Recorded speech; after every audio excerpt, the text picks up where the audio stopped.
may tumunog na alarm. Oras. Oras na para gumising, kumilos, o oras na para pumasok.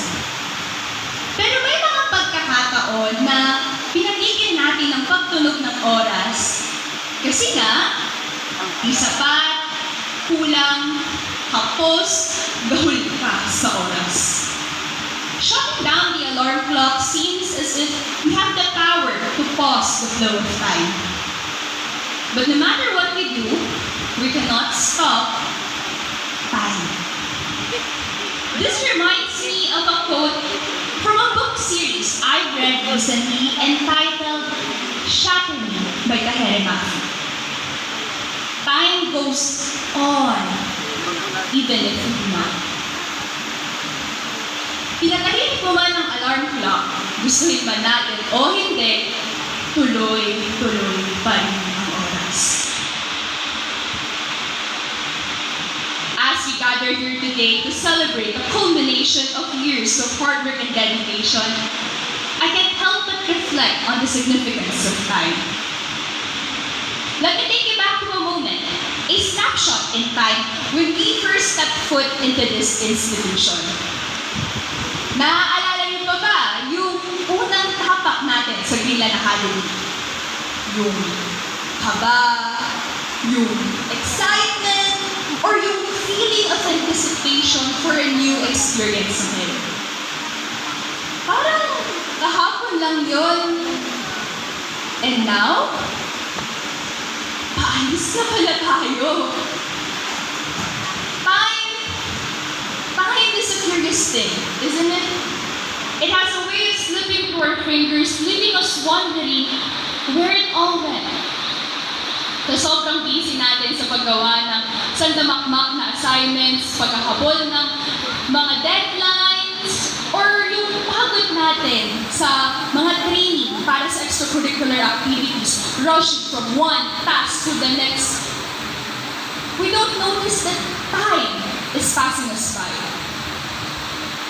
Do you still remember yung huling beses na kumain tayo ng lunch together? Or nung nilapitan ka ng kaibigan mo para magsabi ng problema tungkol sa girlfriend niya? O nung tumawa ka ng malakas dahil sa corny na joke ni Miss? Or the last time we were all in one class? We have been so caught up chasing our dreams that we didn't appreciate the moments we're looking in the present. We can simply pause time like an alarm just so we could do our activities and savor these present moments long. Because time goes on even if we do not. Yet, amidst all the chaos and busyness of life, do you still have time to say thank you? To give your heartfelt gratitude to all the people that influence and inspire you?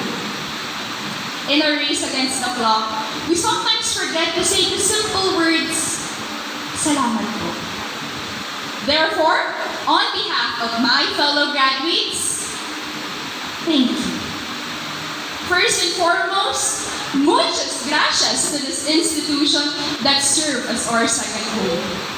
Greenland Academy nurtured and molded our minds and bodies to excellence. We have been able to reach our potential both in academics and sports with your support. We are and always will be Greenlanders. To our esteemed school director, Sir Dennis T. Shoto, for always offering a smile to us whenever we see you. That smile has taken down the walls between us, students, for it made us feel welcome and comfortable in your presence. Due to her constant reminders and the rules she imposed on us, our stay in Greenland Academy has been safe and sound. We know that sometimes we are the fuel of her ire, but after all that, she still prioritizes our well-being and makes sure that we are out of harm's way. Ms. Laurie J. Esguerra, our dedicated guidance counselor, Mercy. We also like to thank our class advisor, Ginang Alona R. Ocon. We appreciate all the time and effort you have given us. Gamsahan kita, Mommy A.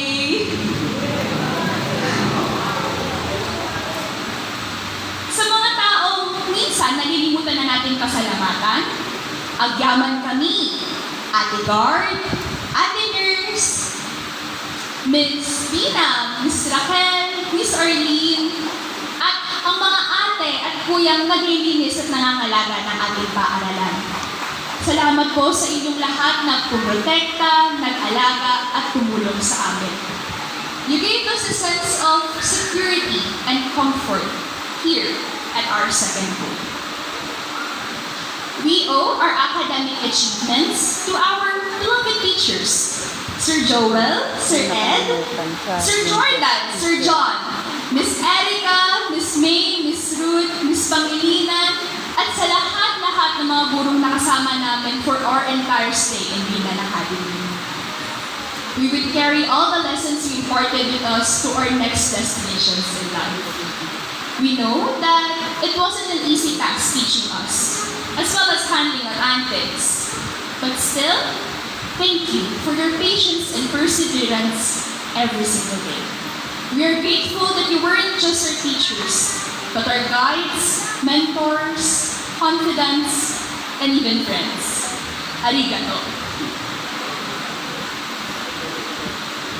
Hindi kami makakarating sa puntong ito kung wala ang aming mga minamahal na magulang, kapatid, tito, tita, ninong, lola, lolo, at mga guardians. Maraming salamat po sa lahat ng sakripisyong inilaan niyo para sa amin. Whether it was a kind word of encouragement, listening ear, or a helping hand, your support has made all the difference. I would also like to take this opportunity to give special thanks to my mom. Regardless of all the difficulties you have faced, you have continued to become the light in my life, that support and cheer for me. You have pushed me to become the best version of myself, and I wouldn't be here today without you. Thank you rin sa makulit kong kapatid na nagbibigay ngiti sa aking mga labi sa tuwing malungkot o pagod ako. I love you, Bunso. And to my dad, this medal is just one of the many accolades I've earned for the past 15 years.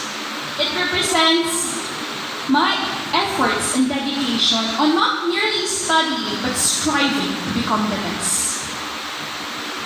I did it all to make you and Mommy proud. Your presence in my life is irreplaceable.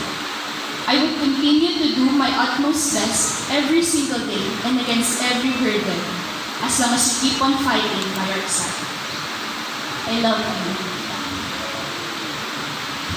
And most importantly, let us give praise and glory to our Almighty God. Nothing would be possible without His grace, love, and wisdom. Lord, thank you for another successful and fruitful school year filled with memories and lessons we'll cherish forever. And lastly, to my astounding classmates, let us thank ourselves.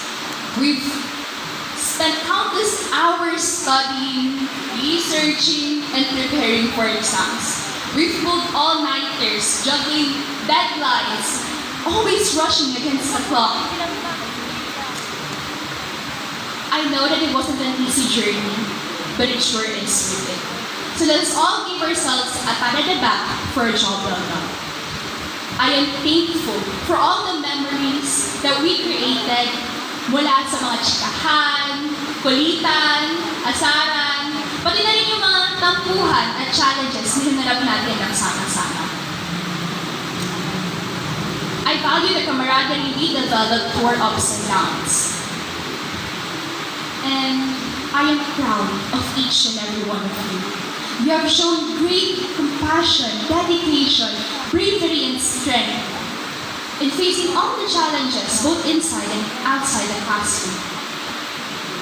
I wish that you won't forget all the lessons we've learned and the friendships we've forged here in Gilead Academy. I do hope that these experiences will inspire you to cross mountains and sail oceans for your dreams. A quick thank you to my best friends who have been with me through my mood swings, problems, silly hijinks, pati na rin sa mga panahon na OA ako. You guys are truly wonderful friends, and I do hope that we won't cut each other off after this and still be friends, despite the distance. Abria, Angeli, Nicole, Sophie, Jadred, Josh, at Kurt, mahalo. To my fellow graduates, I would like to remind you that we aren't done yet. The clock is still ticking, and this is all just the beginning. I can't wait to see what new experiences and achievements each of us will gain in all our separate journeys. As we stand at the threshold of the future, let us not forget the value of time. Let us remember that time is fleeting and that each moment is precious. Sabi nga ni Benjamin Franklin, lost time is never found again. Therefore, we should cherish each moment, savor the laughter of friends, warmth of family, and the joy of shared experiences. Let us use our time wisely, pursuing our passions with purpose, seizing every opportunity, and chasing our dreams. Time doesn't give unlimited chances. A chance to be with the people around us now. A chance for quality education. A chance to do and say what we want. Or a chance to become good citizens. Hence, let us make the most out of every tick of the clock, second, minute, and hour. I urge you all to make the most of every moment, to embrace the beauty of the present, and to never underestimate the power of time.